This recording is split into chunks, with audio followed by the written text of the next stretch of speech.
Episode 1 जन्मदिन का तोहफा। 23 साल का कुणाल एक टेलीकॉम कंपनी के कॉल सेंटर में काम करता है और पार्ट टाइम के लिए वो एक डिलीवरी बॉय का भी काम करता है। नोएडा सेक्टर 16 में रात के तकरीबन 9 बज रहे थे। कुणाल किसी एड्रेस को खोज रहा है। उसे कुछ पार्सल डिलीवर करने के बाद जल्द से जल्द घर पहुंचना है क्योंकि कल उसका 24वां बर्थडे है। वो ये पार्सल इसलिए जल्दी डिलीवर करना चाहता था क्योंकि इस डिलीवरी पर उसे अच्छा इंसेंटिव मिलने वाला था और इन पैसों से कुणाल अपनी बीवी को अच्छा सरप्राइज देना चाहता था। अपनी मंजिल पर पहुंचकर कुणाल डोरबेल बजाता है। अंदर से किसी महिला की आवाज आती है। कौन? मैडम, आपका पार्सल। कुणाल दरवाजे के बाहर मुस्कुराते हुए पार्सल हाथ में लिए खड़ा है। जैसे ही दरवाजा खुलता है कुणाल हक्का बक्का रह जाता है। उसकी मुस्कुराहट अचानक ताज्जुब में बदल जाती है। घर का दरवाजा जो महिला खोलती है वो और कोई नहीं, उसकी पत्नी की सहेली श्वेता है, जो उसकी पत्नी के साथ एक ही ऑफिस में काम करती है। श्वेता को देखकर कुणाल हिचकिचाते हुए कहता है, मैडम, आपका पार्सल। कुणाल का चेहरा देखकर श्वेता हंसने लगती है। उसकी हंसी सुनकर कुणाल को ऐसा लग रहा होता है मानो सारी दुनिया उस पर हंस रही हो। फिर भी कुणाल अपनी परेशानी को छुपाते हुए मुस्कुराकर पार्सल श्वेता के हाथ में थामते हुए कहता है, 960 रुपए मैडम। श्वेता 500 के 2 नोट कुणाल के हाथ में थमाती है। कुणाल जैसे ही छुट्टे पैसे लौटाने के लिए अपनी जेब में हाथ डालता है तभी श्वेता बोलती है, कीप द चेंज, और तंज कसते हुए कहती है, रख लो भाई, इतनी मेहनत करते हो, थोड़ी सी मदद हम भी कर देते हैं तुम्हारी मेहनत में। श्वेता के तीखे शब्द सुनकर कुणाल के ऊपर मानो वज्रपात टूट पड़ा हो। कुणाल संयम के साथ मुस्कुराते हुए 50 रुपए श्वेता को लौटाता है और मुस्कुराते हुए कहता है, मेहनत से ज्यादा कुछ नहीं और एहसान तो किसी का भी नहीं।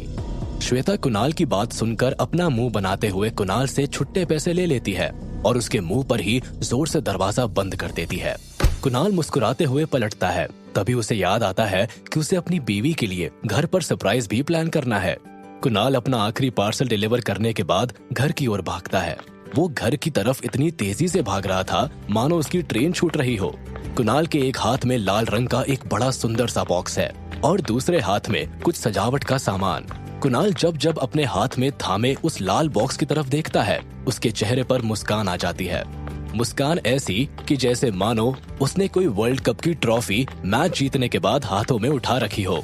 कुणाल आज बहुत उत्तेजित था। दिन भर मेहनत करने के बाद भी उसके चेहरे पर पता नहीं किस चीज की चमक थी जिसने उसकी दिन भर की थकावट को बिल्कुल मिटा दिया था। रोशनी में डूबे शहर की बड़ी बड़ी बिल्डिंगों के बीच एक छोटा सा अपार्टमेंट है, शांति निकेतन। कुणाल इसी अपार्टमेंट की दूसरी मंजिल पर अपनी पत्नी अंजलि के साथ किराए से रहता है। कुणाल अपार्टमेंट पर पहुंचता है और दूसरी मंजिल की तरफ इतनी फुर्ती से सीढ़ियां चढ़ता है जैसे पलक झपकते ही उसका घर आ गया हो।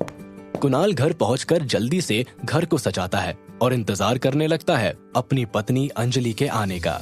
अंजलि, जो कि एक 22 साल की एक सुंदर लड़की है, वो एक मल्टीनेशनल कंपनी में जूनियर मैनेजर की पोस्ट पर काम करती है। अंजलि के सपने बहुत बड़े हैं। उसे जिंदगी में सब कुछ हाई क्लास चाहिए। उसने हमेशा सपना देखा है कि वो राजकुमारी की तरह जिए, बिना संकोच किए अपनी जिंदगी अपनी शर्तों पर जिए। कुणाल बड़ी ही बेसब्री से अंजलि की राह ताक रहा होता है। उसने अपने छोटे से घर को बड़ी शिद्दत से अपनी बीवी को सरप्राइज देने के लिए सजाया था। तभी अचानक डोरबेल बजती है। कुणाल डोरबेल की आवाज सुनकर खुश हो जाता है। वो मेज पर रखा सुंदर सा लाल रंग का वो बॉक्स उठाकर दरवाजे की ओर बढ़ता है। जैसे ही वो दरवाजा खोलता है अंजलि वहाँ खड़ी नजर आती है।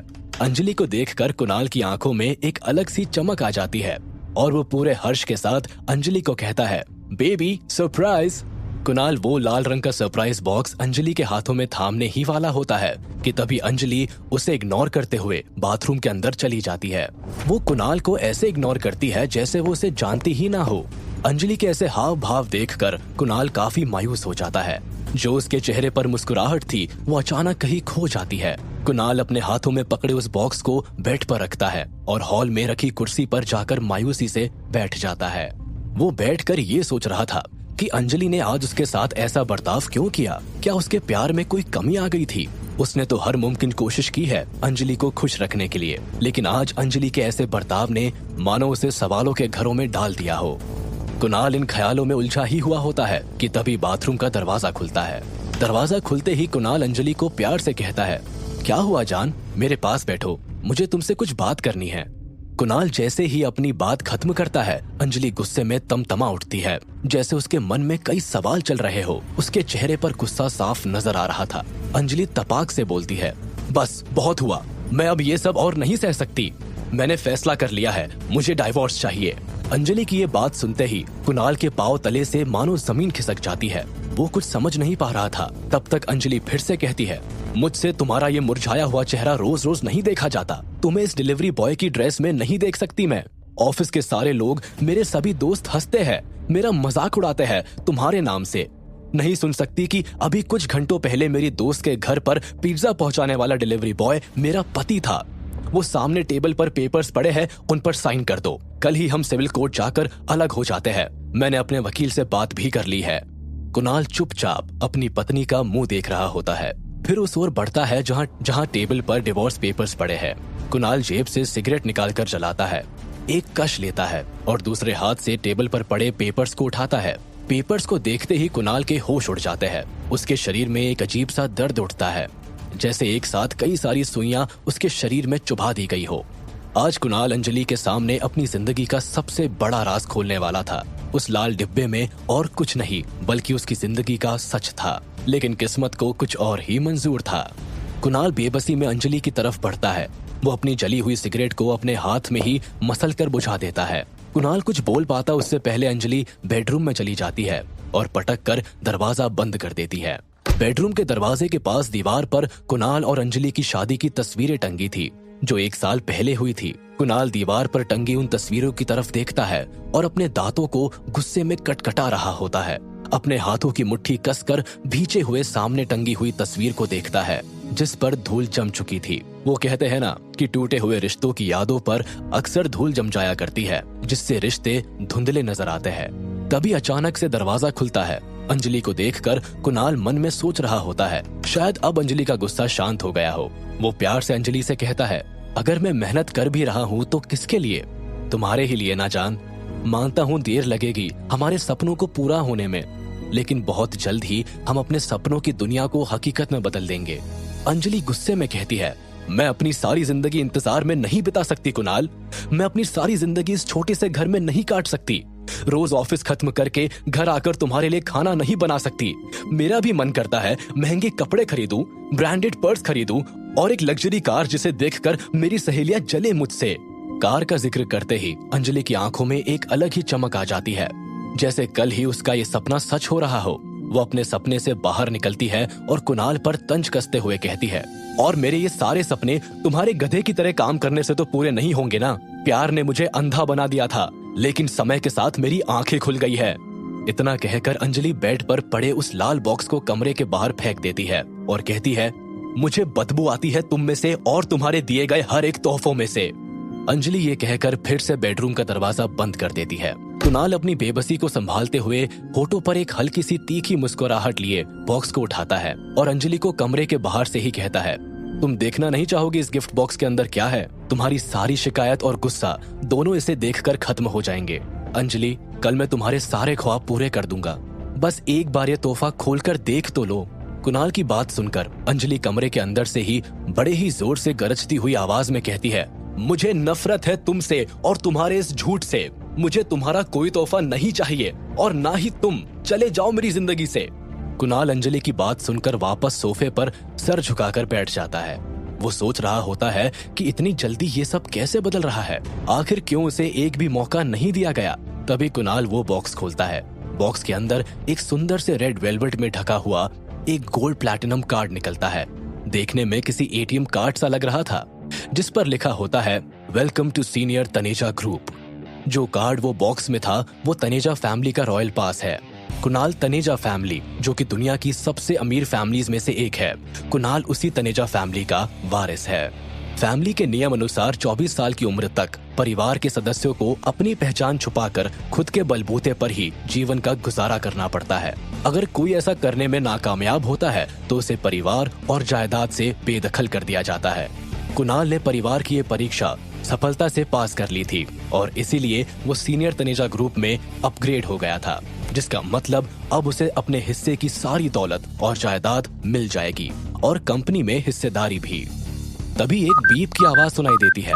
कुणाल बॉक्स में से एक फोन निकालता है जो देखने में किसी मॉडिफाई फोन की तरह नजर आ रहा था। उस फोन पर तनेजा ग्रुप का लोगो नजर आ रहा है।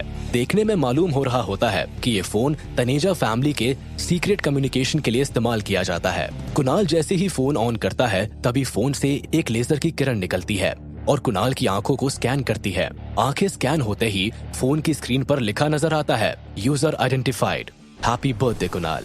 और स्क्रीन पर कुछ पटाखे फूटते नजर आते हैं, जिसे देखकर कुणाल सोच रहा होता है कि मेरा किस बात का हैप्पी बर्थडे। तभी दूसरा नोटिफिकेशन आता है, congratulations mister senior Taneja, your current Swiss bank account, your balance is 300 crore rupees. Kunal को अपना बैलेंस देखकर आश्चर्य होता है। जो इंसान 100 रुपए कमाने के लिए रात भर लोगों को खाना डिलीवर कर रहा था, आज उसके अकाउंट में इतना पैसा। तभी फैमिली ग्रुप में नोटिफिकेशंस आने शुरू हो जाते हैं। सभी लोग कुणाल को उसके 24वें जन्मदिन की बधाई दे रहे हैं, जिनमें से आधे से ज्यादा को तो वो जानता भी नहीं था।